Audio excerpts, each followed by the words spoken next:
the talk I have today is we have behavioral addiction, sex, not drugs, and rock and roll. But also, you'll learn that sex is also not yet considered a behavioral addiction. So it's probably more accurate, also not sex, not drugs, and not rock and roll. I have no conflicts of interest to share. Overview today is that we're going to be talking about kind of what the process of determining what gets considered an actual behavioral addiction or non-substance use addiction. I'll talk specifically a bit more about gambling disorder and internet gaming disorder, which are what are currently classified as the only kind of billable behavioral addictions at this time. And then I'll end with a bit about clinical management of co-occurring behavioral addictions when on top of the substance use disorders that we are often already treating.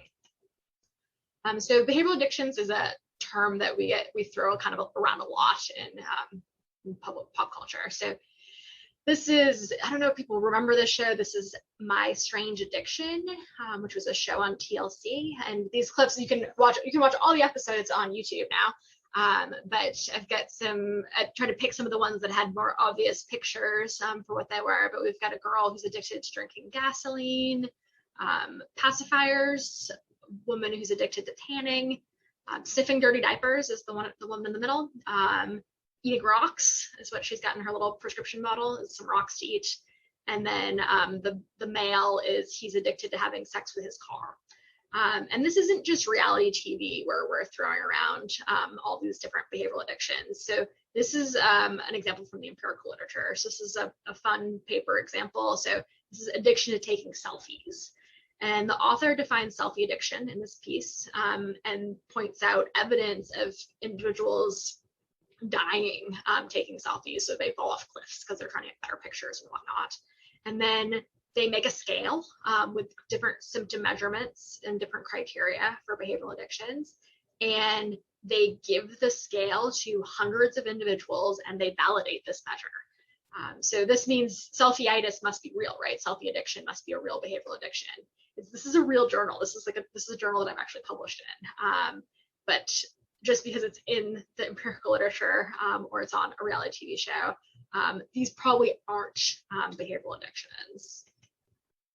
And sometimes it's easier to say what something isn't than to say what it is, but what actually is an addiction, what actually is probably a good place to start to try to figure out what is a behavioral addiction. And the general consensus for substance use disorder, at least, is that we have this problematic pattern of clinical impairment or distress. And we generally find evidence of tolerance, withdrawal, and harm.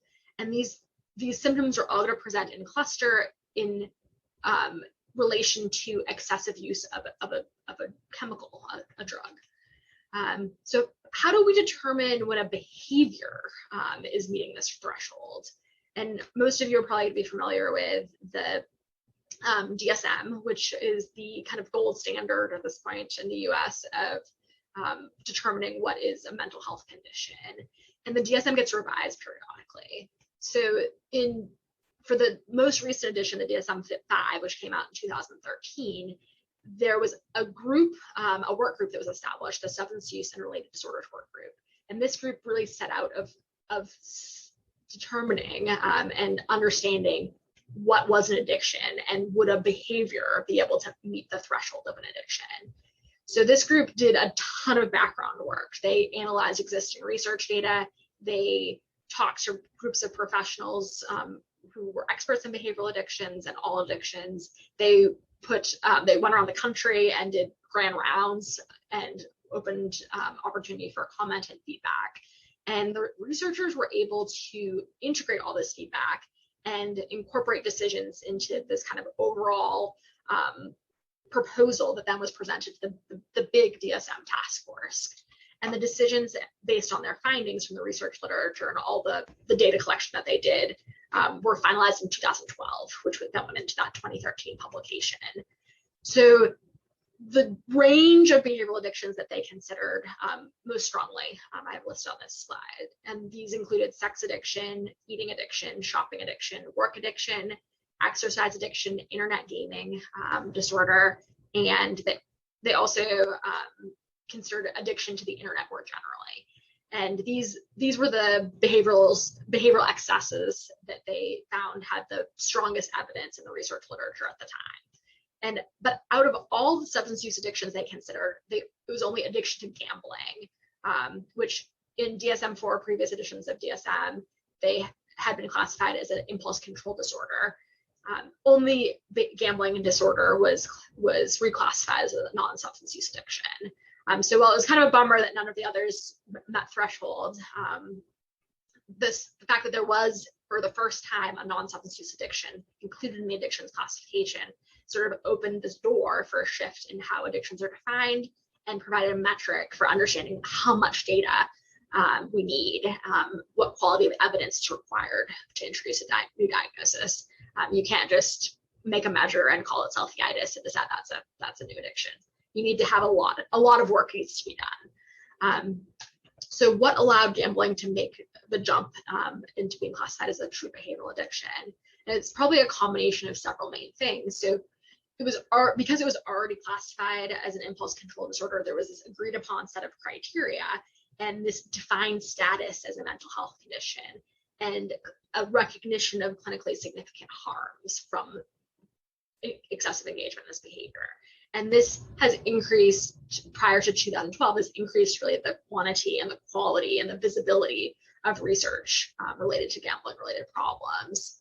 Also, gambling disorder is pretty common.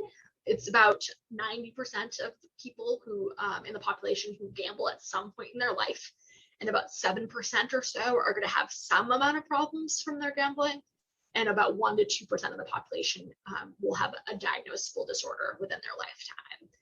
And then we find very high rates of commonality and comorbidity between gambling and substance use disorder. So about 25% of treatment-seeking gamblers have a full substance use disorder.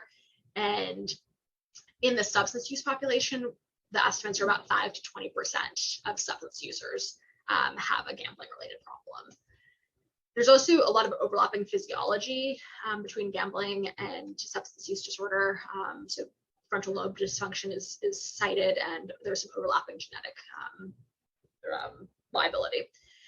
And then the treatments that have been used and were successful for gambling disorder are also notable, in that there largely were treatments designed for substance use disorders that were just modified to tackle gambling specific concerns. So all of this evidence reviewed together helped that work group make the determination that gambling was actually an addictive disorder and is more closely aligned to that. But what about the others? So internet gaming disorder was held against that really large body of literature about looking at the commonalities between gambling and substance use. And internet gaming was also found to have pretty strong evidence of support. But there was a much more limited quantity and quality of literature on internet gaming disorder in 2012. We had case studies, there were surveys, and there were some treatment descriptions. And there was some pretty good descriptions about individuals who were addicted to gaming. And we had details about frequency, intensity, duration, and types of problems experienced by their play. And we had this huge range of prevalence estimates. So indication of about 1% of the population and up to nearly 10% having problems. And it's probably neither of these. It's definitely not 10%. The issue with prevalence estimates was likely because of measurement, but there is probably some truth to the fact that different regions of the world have different rates of gaming related problems. But this high rate of symptomology was indicative of growing concerns of clinical impairment and harm related to gaming. So considering that unclear prevalence rates, but also seeing that researchers are finding people are having symptoms, something is happening here. The work group put internet gaming disorder in section 3, or what's called the research appendix of the DSM-5. The name, I often get asked, like, what's with this name? And I asked this of the chair of the work group, like, why did you make this name? And she didn't have a very good answer. The answer I got was basically that gaming disorder looked too much like gambling disorder, so they added the internet, so like the acronym became different and it was easier to distinguish. And gambling researchers call gambling gaming sometimes, so that gaming was a mess. But internet gaming no one likes. For ICD-11, which is the slated to be due out in January 2020, I think it probably will be delayed with COVID. Gaming disorder is now the full diagnosis. They've changed the name to gaming disorder, and the criteria they use do have considerable overlap with internet gaming disorder, but they're calling it, ICD is calling gaming disorder a full diagnosis. They've moved it out of kind of that research status. All right, so internet addiction, or addiction to the internet more generally, has the next biggest amount of support for possible concern, but it didn't have sufficient evidence for inclusion in 2012. There was just a lot of disparate findings related to prevalence and harm, and a lot of the confusion was like, for addiction to internet use more generally, like the activity seems to be more what's important than the medium. Like, we don't talk about someone being addicted to beer versus vodka. A person who gambles on the internet problematically, they have a gambling disorder, not an internet addiction. The purpose for what the internet is used is probably more influence on the etiology and the symptom course than, and even the treatment recommendations, than the fact that the internet is the thing that's being used. So we have similar conclusions can be made about some of the other putative behavioral addictions. Take sex. So again, with sex addiction, the etiology, comorbidities, course, and treatment are going to vary depending on why the sex is problematic for a person. If it's something where it's damaging a relationship versus something the person themselves wants to change. And there's also significant heterogeneity. So sometimes people will cite pornography as the reason for concern. But we also have to recognize that kind of within our history, not that long ago, we were pathologizing as a profession, we were pathologizing sex with a same-sex partner. So we want to be incredibly cautious not to over-pathologize what's the normal range of human behavior. And as far as sex goes, there's a really widespread range of normative behavior and behavior that maybe is outside of the norm but doesn't cause any harm, certainly not widespread harm. So given these high rates of comorbidities of behavioral addictions and substance use disorders, it's not uncommon to run into them when treating substance use. So what can be done? You might want to be asking that exact question, like clinically, what do I do if a client has a specific behavioral addiction or behavioral excess? And I think people who have listened to me talk previously at ECHO, I talk about assessment a lot. So assessment is kind of our starting point. We want to be asking about these things. We want to see how this behavior functions in a person's life. It can happen that when a person stops using an illicit substance, they find themselves increasing engagement in other coping skills that could include legal behavior highs, things like gambling, that allow them to kind of get that bit of a rush, not engage in any illegal activity, but perhaps could still be causing them financial harm and getting that getting themselves in trouble. And then also, so I've talked a bit about, for the last 10 minutes, I've been talking about which disorders are billable and which aren't. But on a practical level, individual patient level, I don't worry so much about prevalence rates and etiology and whatnot. If the person comes in and they tell me, this behavior is causing me harm, I work with them on it. I don't say, oh no, this isn't a behavioral addiction. The tanning addiction they present with, I'm probably going to code that as body dysmorphia and bill like that. But in the room, if the person wants to call it tanning addiction, and that's something they find helpful, fine, the treatment's going to be the same regardless. We have established effective treatments for individuals for gambling disorder and internet gaming disorder. We mostly do cognitive behavioral therapy with motivational interviewing. There's also some self-help groups. So there's Gamblers Anonymous specifically for gambling. Celebrate Recovery is another program where individuals, they welcome individuals with any type of behavior they wish to change, including behavior addictions or behavior excess. And then since behavioral addictions are so much like substance use addictions, you likely have the skill set already to tackle this. So just how we help someone quit smoking at the same time will help them quit opioids, because that's what their goal is. We can tack on gambling or any other behavior they want to change as part of our standard addiction treatment. You do your same program. You identify the triggers, you engage in alternative activities, you help them come up with relapse prevention. I'm always happy to answer specific questions if people would like to email me with them. And you can bring a case to Echo if you're like, oh, I know I have a person that I'm treating for opioid use disorder that also has this over behavior engagement that I'd like some help with. All right, just got some references. That's it. All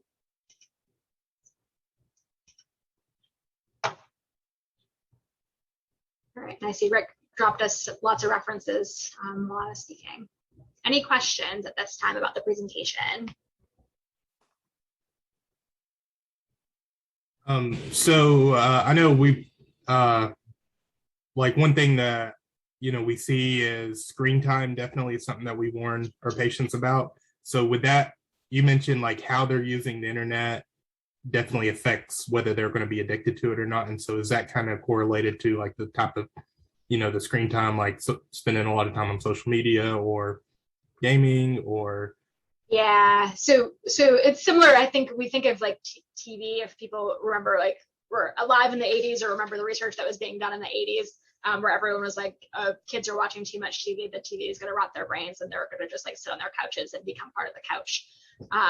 So I think as researchers, we're thinking the tablets and the iPhones is kind of similar to the TV. It's kind of the quality of what's being watched, if the engagement and the watching is happening, is adversely impacting other engagement and things that are beneficial. So if the kid is just doing screens and never playing outside, never playing with peers, that's when we worry. But if it's just part of the list of all the great enriching things that a kid does on a day-to-day basis, we're not super worried at this time.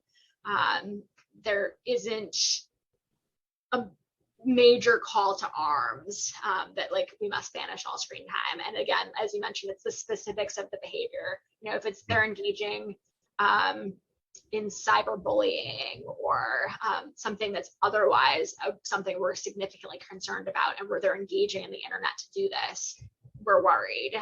Just like if they were bullying in the playground, but there's nothing that seems to be like particularly like about that this is the medium, except that we have lots of access to it. So then we have to make more rules for ourselves because it's easier to carry around our thing that is going to cause us problems potentially. Oh, thank you. Okay. Meredith, any other comorbidities that are common with behavioral addictions, and is there any promising medication-assisted treatment for behavioral addictions? Yeah, so comorbidities, so depression, we see a lot of anxiety, we see a lot of trauma. So it's pretty much all the ones with substance use disorders, if you're thinking of it as you're using it as a way to escape. And it also, the behavioral addictions appear to hit like your dopamine reward pathway in a very similar way as drugs do, even though there's an absence of an actual drug on board. So any of the mental health conditions that people feel better if they're getting a bit more dopamine, you will see. As far as medication-assisted treatments, there's not any at this time. Psychotherapy is the frontline treatment. There's been a few. There's been some trials. Naloxone is something they've tried. I sometimes will see Wellbutrin as a SSRI that seems to help with impulsivity a bit, but generally the people I've run into in my career so far are the ones whose medications haven't worked.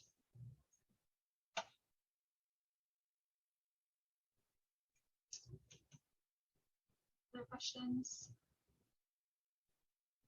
All right, we do have a case. I will now turn it over for our case presentation, which I think is Dr. Owens. Okay, great. Can I share my screen here, I guess? Let's see, there we go. Okay, so this is a patient that I have so far seen one time at our clinic. He's a 47-year-old male. The day that I saw him, we were following up on some opioid use disorder. The last time he was seen, he had been having some cravings that he thought was associated with a lot of chronic pain that he had. And so we ended up increasing his total daily dose of Suboxone to 16 milligrams a day. He was spacing it out about 4 times a day to let the buprenorphine kind of have some positive effects on his pain. He still was complaining of some pain with me, right hip. Previous note with his primary care had complained of pain in other areas, which he didn't mention to me. But he said that as far as his cravings were concerned, that was all under control. He hadn't had any return to use. The more problematic of his issues was some stimulant use disorder. He was still in basically a constant use of methamphetamine. We'd had the benefit of the holiday weekend before we saw him. And the previous plan had been for the patient to remain abstinent, go into withdrawal, and kind of use some PRN medications to kind of help with that. His withdrawal was a little bit different from what we had seen with methamphetamine use disorder, in that he was having a lot of aches and pains and anxiety. And so we'd had some PRN medicines that we were going to try for him. But unfortunately, he got called into work a couple times, and that kind of put a wrench in the plan. He had already had some withdrawal symptoms the day we saw him. He seemed like he was going to try to continue the plan despite not being off work, and he'd taken some loperamide for that. One thing that kind of worried me in the interview was that he kind of had a story of finding some meth in a baggie on the ground. He didn't use it, he disposed of it. This is my first time with him, so I wasn't sure if that was a fabricated story to kind of get some credibility with me or not, but I just thought I would mention that. He reaffirmed his goals of recovering. He was wanting to get his children back into the home with him eventually, but he was just having a lot of difficulty transitioning to his sobriety. He had been an IV meth user until a hospitalization in 2020, and he had some complications from that. He's currently smoking meth. A little bit more of the background for him that I didn't put in my note that day was that we see both the patient and his wife. When they use, it's typically together. It's typically after they have an argument. The patient will go out and procure some meth, and then they'll bring it back home, and the wife and he will smoke it. The wife is really not having cravings. I also see the wife, except for when the patient provides it to her. So my assessment and plan for the patient that day was opioid use disorder with Suboxone. He was fairly well controlled. His urine drug screen in the office that day was appropriate. He'd had previous quantitative UDS that showed there was an appropriate amount of buprenorphine and norbuprenorphine, suggesting the patient was compliant with his treatment plan. We would plan to see him back in a week because of his problems with stimulant use disorder. Our hope for the patient between our weekly visits was that he would remain abstinent, go ahead and treat his withdrawal symptoms.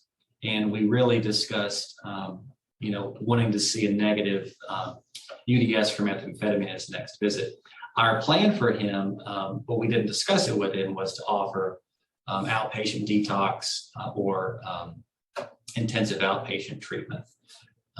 So he came back 1 week later. I did not get to see him at that visit. And his oral drug screen at that time was positive for bup and norbu, but he still had recurrent methamphetamine use.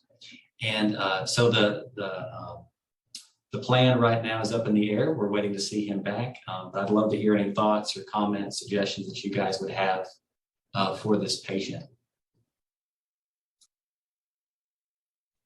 All right, great. Thank you so much. I'll do a brief summary. So it's a 47-year-old male who's been on Suboxone, pretty stabilized on Suboxone as far as his opioid use disorder, although it's still having ongoing chronic pain. The individual is chronically using long-term stimulant use, but 20 years, has a history of IV use, but has been using smoking recently. The recovery goal for this client is to be able to get his children back into the home.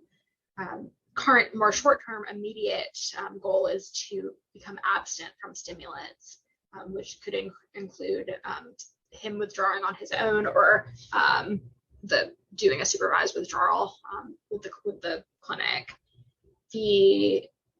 Since making that goal, the client has not achieved abstinence. Triggers seem to be fights with wife and craving.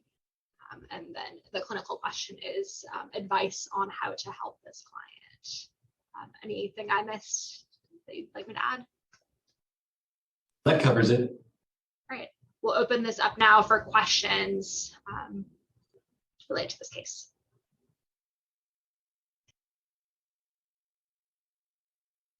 If you want to stop sharing just so we can all see each other, please. Does anyone have any clarifying questions or information about this case that they think would be helpful for them in offering recommendations?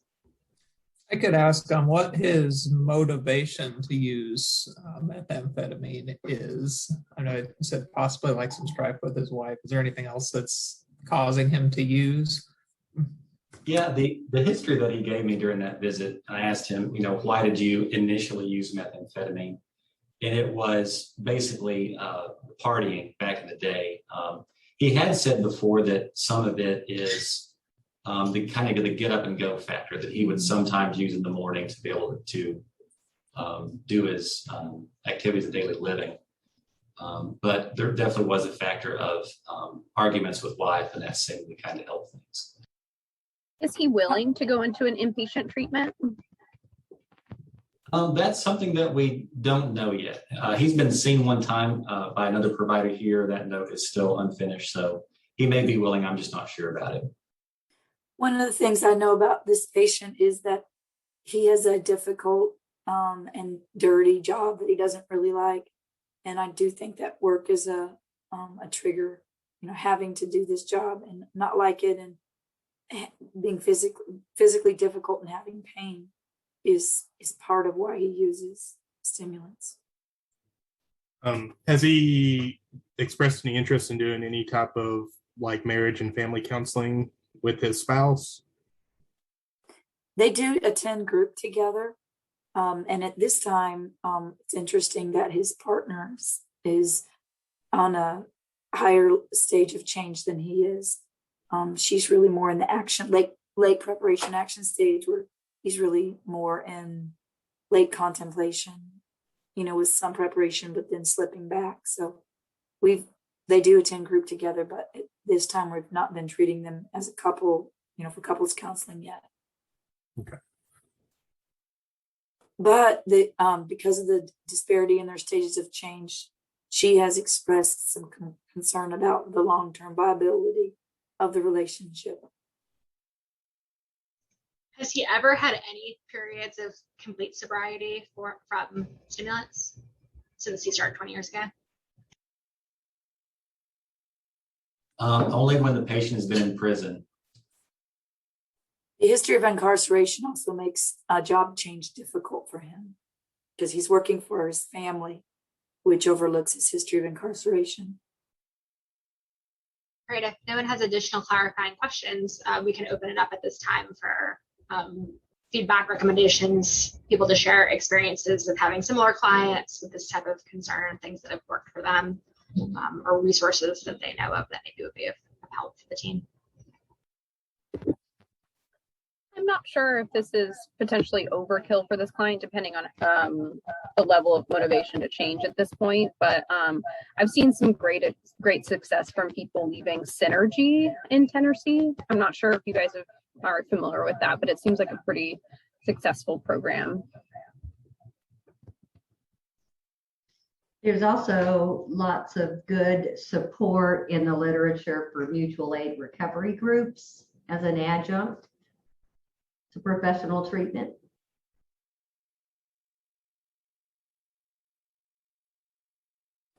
He is currently attending Smart Recovery, Dottie, which is different than, of course, AA or NA, but we're hoping, we've done some contingency work with him, so he has to come to the SMART group in order to receive his prescription. That's working a little bit, but How often does he go to a SMART group? We're trying to get in every week, once a week. Once a week? Yeah, his job again is not very flexible. He probably would benefit from a more frequent group, but I don't think he's got the motivation for that right now.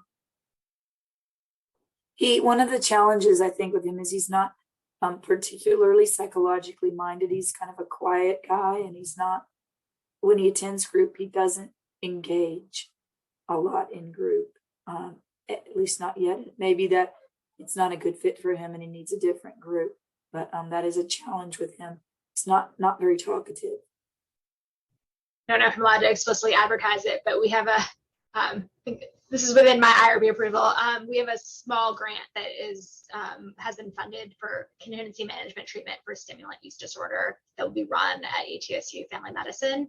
So we are hoping to start recruitment in November. So this patient would be eligible for participation in that. And the way the grant is written is the individuals come in for short appointments twice a week for drug testing, and if they are abstinent, have not used the target drug, so have not used stimulants, so that they are going to test negative for that drug, they're eligible for a chance to win a prize. So gift cards valued between $1 and $100 with different rates of odds for that, pretty low odds for the $100, higher odds for the small prizes.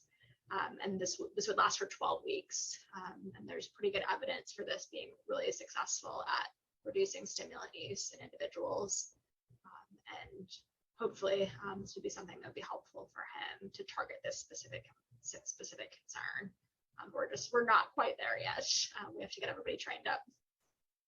Well, I just want to know if the wife is just participating in a group because the husband is getting the treatment here, or wife is also active patient in this clinic?